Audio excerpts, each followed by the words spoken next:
boa noite.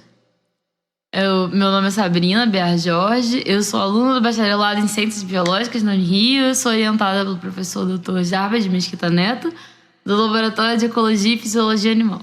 O título do trabalho é A Consolidação da Ciência, uma leitura epistemológica.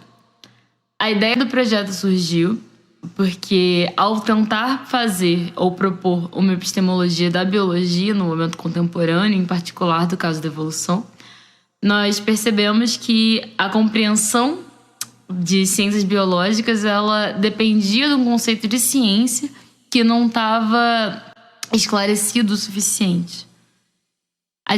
A partir disso, a gente começou a questionar como que a biologia pôde se desenvolver como disciplina.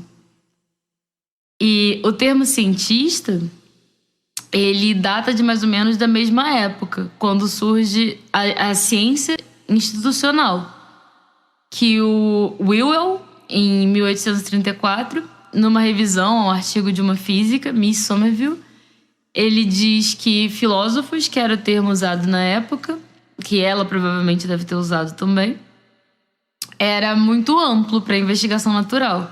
Então, na verdade, da mesma forma que existiam artistas, economistas e ateístas, a gente poderia fazer um neologismo como cientista, ou o que produz a ciência. Mas o que a gente tem é que esse tipo de conhecimento considerado legitimador ou produtor de verdades, ele vai mudando de nome e de métodos de aquisição. Mas isso não é discutido dentro da ciência contemporânea. Então, a ciência acaba por ser feita como sem sujeito de produção, sem local. Como se ela fosse universal e caminhasse sempre numa direção a um progresso teleológico.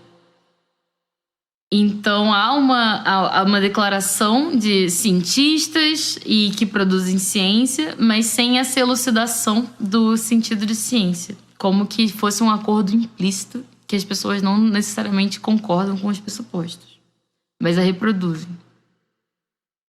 Como esse trabalho se propõe a fazer uma leitura epistemológica, a gente tem que começar definindo o conceito de epistemologia, que seria a ciência das ciências, ou um estudo crítico dos princípios, hipóteses e resultados de cada uma das ciências.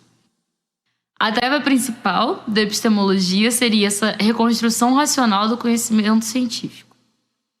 O termo ele foi cunhado mais ou menos 2 séculos atrás como um neologismo de 2 termos do grego clássico e que vem de logia, logos, discurso, raciocínio, e episteme.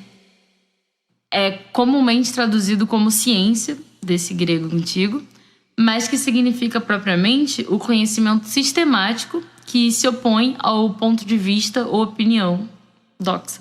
A epistemologia histórica da ciência, ela se propõe a compreender no tempo cronológico o desenvolvimento das formas de pensamento e de comportamento científico. Então, a fim de reconstruir essa história do conceito contemporâneo de ciência, realizamos uma pesquisa qualitativa, que foi uma revisão bibliográfica, exploratória e descritiva a partir da perspectiva histórico-epistemológica. A palavra ciência vem de scientia, proveniente do verbo scire. É um neologismo que data aproximadamente do século XII. Mas só no século XIV ela assume o sentido de conhecimento experienciado. Tardiamente, no mesmo século, ela adquiriu o sentido de conhecimento humano coletivo, especialmente o obtido pela observação sistemática, experimento e raciocínio. O tipo de raciocínio que deu origem ao pensamento científico foi na Grécia clássica, que foi a passagem do pensamento mítico ao conhecimento racional da natureza e suas leis. Ainda não tinha o termo ciência e a filosofia seria esse método, entre aspas, de reflexão. Aí, a ciência era considerada um trabalho mental, lógico. Posteriormente, depois do Império Romano e queda do Império Romano e fortalecimento da Igreja Católica, o pensamento crítico ficou sendo uma coisa tratada como secundária. Com a escolástica, o conhecimento da natureza começa a ser aceito e validado pela Igreja. Então, com o Renascimento, a investigação natural ela passa a ser a parte principal e fundamental. E nesse período, a visão do mundo principal ela é pautada nessa relação homem-natureza. A revolução científica que proporcionou e foi proporcionada por esse renascimento tem origem com a publicação do Copérnico e foi consolidada depois com outros renascentistas. E as descrições deles, dos métodos de investigações que eles usavam e o apontamento da experiência como fundamento do conhecimento humano acaba dando possibilidade a uma emergência da ciência experimental, que só foi possível, novamente, com a criação desses instrumentos, como telescópio, microscópio e termômetros. O Francis Bacon formulou em texto uma síntese desses ideais. O seu livro seria O Novo Órgano, em que ele descreve esse método científico como um novo instrumento para ajudar a mente humana, não como reforma do pensamento, mas como ler adequadamente os fenômenos da natureza. Ele caracterizou o conhecimento científico como funcional para compreender e dominar a natureza, para modificá-la em prol da humanidade. O método científico proporia esses passos para, a partir de uma hipótese, construir uma teoria válida. Um pouquinho depois, o Descartes propôs uma instrumentalização da natureza. Duvidando dos próprios sentidos, fundamenta o método analítico, em que os objetos e fenômenos do mundo podem ser compreendidos pelas partes que os compõem. E assim, da mesma forma que podemos analisar qualquer máquina, uma mecanização solucionaria a observação como uma explicação matemática e racional dos fenômenos das coisas, inclusive dos corpos orgânicos. A partir daí, aconteceu uma explosão criativa, que trouxe a necessidade de renomear as coisas com uma nova linguagem. Esse conjunto de técnicas e linguagens passou a ser chamada posteriormente de ciência. Essa ciência foi valorizada o uso de experimentações e de laboratórios para a construção do conhecimento sobre a natureza, trazendo a importância da prática, ao contrário de sua origem grega, independente da reflexão filosófica. Essa nova forma científica de pensar é incentivada por uma atividade constante de transformação. A institucionalização da ciência faz que ela se considere autônoma, já que suas técnicas, métodos, experimentos e testes a fundamentariam. Esse conjunto parecia ser o suficiente e ter como objetivo alcançar o conhecimento pleno das finalidades últimas dos fenômenos.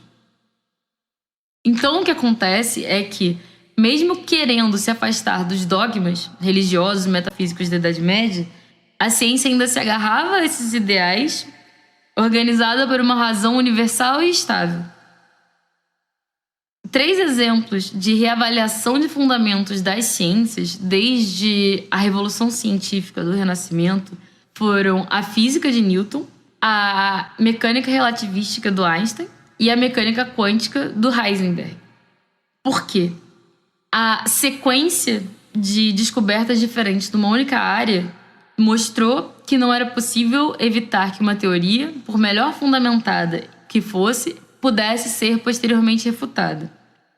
Então, o erro passa a fazer parte do processo de aquisição do conhecimento. Ao mesmo tempo, essas 3 esferas diferentes da matéria, ela mostrou que uma teoria ela é local, pontual, parcial e histórica e contextualmente fundamentada, não podendo ser aplicada a outras esferas. As ciências, principalmente as naturais, elas reivindicaram esse lugar de conhecimento objetivo e neutro em relação aos valores. Lembrando que elas se consolidaram mais ou menos no meados do século XIX, que é o mesmo período que surgiu o positivismo. Desse modo, elas foram, desde esse momento, o pilar da civilização ocidental.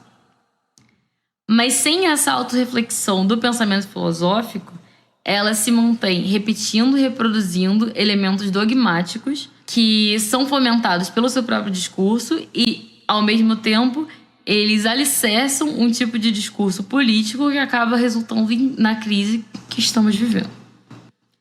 É necessária uma vigilância do próprio discurso pela ciência produzida.